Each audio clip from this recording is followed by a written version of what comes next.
Friends, இன்றைக்கி நம்ம அசோகா அல்வா எப்படி செய்யுதுன்னு பார்க்கலாம். அதுக்கு நான் பாசிப்பருப்பு 2 கப் அளவு எடுத்திருக்கேன். இந்த கப்பால் 2 கப் அளவு பாசிப்பருப்பு எடுத்திருக்கேன். இப்போ இது ஒரு கடாயில் பாத்திரத்தில் சேர்த்துட்டு இதை நம்ம ட்ரை ரோஸ்ட் பண்ணி எடுத்துக்கலாம். ஆயிலெலாம் எதுவும் சேர்க்க விட வேண்டாம். இப்போ பாருங்கள், நான் இந்த அளவுக்கு வறுத்துருக்கேன். நல்லா ஃப்ளேவர் வருது, ஆனால் கருகிடக்கூடாது, கலர்லாம் சேஞ்ச் ஆகிடக்கூடாது. ரொம்ப இந்த மாதிரி அளவுக்கு வறுத்துட்டு இப்போ இதில் நம்ம தண்ணி சேர்த்து நல்லா வேக வச்சு எடுத்துக்க போகிறோம்.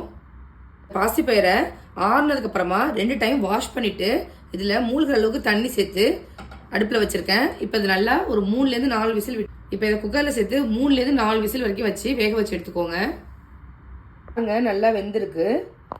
இதை நம்ம ஆறுனதுக்கப்புறமா மிக்ஸி ஜாரில் சேர்த்து நல்லா ஃபைன் பேஸ்ட்டாக அரைச்சிக்கணும். நான் மிக்ஸி ஜாரில் சேர்த்துட்டு நல்லா ஃபைன் பேஸ்ட்டாக அதை அரைச்சி வச்சுருக்கேன். இப்போ ஒரு அடிகனமான பாத்திரம் வச்சுருக்கேன்.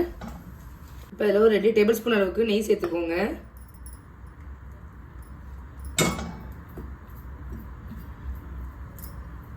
உருகுனதும் நீங்கள் எந்த கப்பால் பாசிப்பயிறு அளக்குறீங்களோ அதே கப்பால் நான் 2 கப் அளவு பாசிப்பயிறு எடுத்திருந்தேன். அந்த கப்பால் அரை கப் அளவுக்கு நான் கோதுமை மாவு எடுத்திருக்கேன். இப்போ இதை நல்லா வறுத்துக்கணும். அடுப்பை லோ ஃப்ளேமில் வச்சுட்டு நல்லா வறுத்துக்கோங்க. நல்லா வாசனை ஓரளவுக்கு கருகாமல் வறுத்துக்கோங்க. ஒரு 3 to 4 மினிட்ஸ் அளவுக்கு வறுத்துக்கோங்க. இப்போ நான் ஒரு 2 நிமிஷம் போல் வறுத்துருக்கேன். இந்த பாருங்கள், இந்த மாதிரி கட்டி கட்டியாக வரும். அதுக்கப்புறமா நல்லா இலகி வரும். நல்லா வதக்கிட்டே இருங்க. இப்போ பாருங்கள், நான் ஒரு 5 மினிட்ஸ் போல் நல்லா வறுத்துருக்கேன். நல்ல வாசனை வருது. இப்போ நம்ம அரைச்சி வச்சுருந்த இந்த பாசிப்பயிறு பேஸ்ட்டாக இது கூட சேர்த்துக்கலாம். நான் அரைச்ச பாசிப்பயிறு எல்லாத்தையும் சேர்த்துட்டேன். இதை நல்லா மிக்ஸ் பண்ணிக்கோங்க. மிக்ஸ் பண்ணிவிட்டு இப்போ இதில் நம்ம சுகர் சேர்க்கணும். ஸ்டார்டிங்கில் கொஞ்சம் ஹார்டாக தான் இருக்கும் மிக்ஸ் பண்ணும்போது. சுகர் சேர்த்ததுக்கப்புறமா மெல்ட் ஆனதுக்கப்புறம் ஈஸியாக இருக்கும். 2 கப் அளவு பாசிப்பயிறு எடுத்துருந்தேன். ஸோ அதே கப்பால் ஈக்குவல் அமௌண்ட் சுகர் சேர்த்துக்கிறேன். இது கரெக்டான அளவாக இருக்கும். உங்களுக்கு கொஞ்சம் இன்னும் கூட வேணும் அப்படின்னா ஒரு 1/4 கப் எக்ஸ்ட்ரா சேர்த்துக்கோங்க. சேர்த்துட்டு நல்லா மிக்ஸ் பண்ணி விடுங்க. அதை சுகர் கரைஞ்சி கொஞ்சம் மெல்ட் ஆகி வரும்.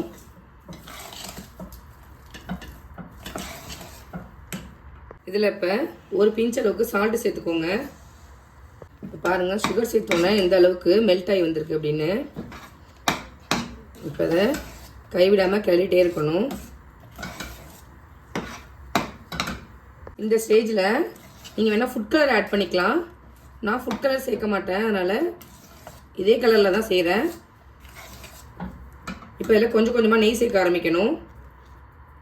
ஃபஸ்ட்டு 1 ஸ்பூன் சேர்த்துருக்கேன். அது மெல்ட் ஆகி உள்ளே அப்சர்வ் ஆனதுக்கப்புறமா அடுத்தது சேர்த்துக்கோங்க.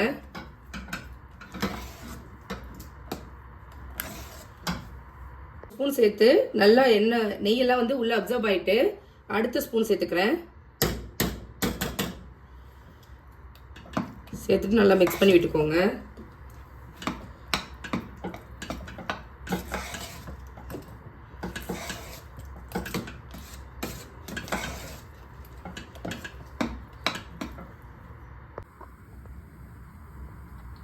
இப்போ பாருங்கள், மிக்ஸ் பண்ண ஆரம்பித்து ஒரு 15 நிமிஷம் போல் ஆகிருக்கு. நான் 4 டேபிள் ஸ்பூன் அளவுக்கு நெய் சேர்த்துருக்கேன். இது வரைக்கும் இடையில மிக்ஸ் பண்ணி விட்டே இருங்க. அடுப்பு ஃபுல்லாக லோ ஃப்ளேமுக்கு மாற்றிடுங்க, இல்லை அடியில் அப்படியே கரிஞ்சிரும்.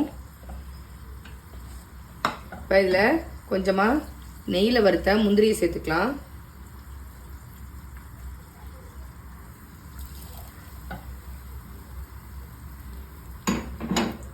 சேர்த்துட்டு மிக்ஸ் பண்ணி விடுங்க. இன்னும் பாத்திரத்தில் ஒட்டாமல் சுருண்டு வரணும். அந்த அளவுக்கு நம்ம இதை கிண்டிகிட்டே இருக்கணும். ஃப்ளேவருக்காக கொஞ்சமாக ஏலக்காய் தூள் சேர்த்துக்கிறேன். 1 டேபிள் ஸ்பூன் நெய் சேர்த்துருக்கேன். சேர்த்து மிக்ஸ் பண்ணிக்கோங்க நல்லா. பாருங்கள், 1/2 hour போல் ஆயிருக்கு. ஆல்மோஸ்ட் 35 மினிட்ஸ் ஆகிடுச்சு. இப்போ நான் லைட்டாக ஒன்று சேர்ந்து வர ஆரம்பிக்குது. இது இன்னும் ஒரு கொஞ்சம் நேரம் கிண்டணும். நம்ம நெய் மொத்தமாக நான் 7 டேபிள் ஸ்பூன் அளவுக்கு சேர்த்துருக்கேன். இப்போ பாருங்கள் ஆல்மோஸ்ட் 1 hour ஆயிடுச்சு. நல்லா சுருண்டு வந்துருச்சு அப்படின்னு பாத்திரத்தில் ஒட்டாமல் நல்லா ஒன்று சேர்ந்து வருது பாருங்கள். அதே மாதிரி நம்ம சேர்த்த நெய்யெல்லாம் பிரிய ஆரம்பிக்குது. இது இன்னும் ஒரு 5 minutes போல் மிக்ஸ் பண்ணோம் அப்படின்னா ரெடி ஆகிடும். இல்லைக்க எண்ணெயெல்லாம் பிரிஞ்சு வரணும். இப்போ பாருங்கள் சைட்லலாம் நம்ம சேர்த்த நெய் பிரிஞ்சு வருது உங்களுக்கு நல்லா தெரியும்.